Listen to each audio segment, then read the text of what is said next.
বিসমিল্লাহির রহমানির রহিম।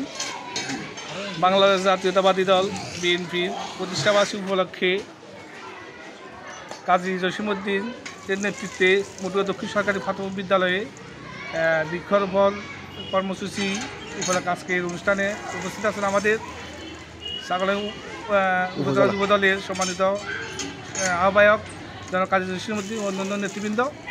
আমাদের বিদ্যালয়ের ছাত্রছাত্রীদের মাঝে গাছ বিতরণ করার জন্য আমি আন্তরিকভাবে অভিনন্দন জানাচ্ছি এবং ধন্যবাদ জানাচ্ছি আমাদের বিদ্যালয়ের পক্ষ থেকে। তো আমরাও ভবিষ্যতে আমাদের বিদ্যালয়ে সরকারি আপনাদের দলীয় যদি কোনো শিক্ষা উপকরণের কোনো ব্যবস্থা থাকে আপনারা সেদিকে রক্ষা রাখবেন। আমি যেহেতু আমাদের বিদ্যালয়টি গরিব এলাকা, বিদ্যমানের জন্য ছাত্রছাত্রীদের দিকে তাকিয়ে যদি শিক্ষা উপকরণের ব্যবস্থা করতে পারেন সেদিকে আপনারা লক্ষ্য রাখবেন। এই বলে আমি আমার সংক্ষিপ্ত বক্তব্য এখানে শেষ করছি। ধন্যবাদ সবাইকে।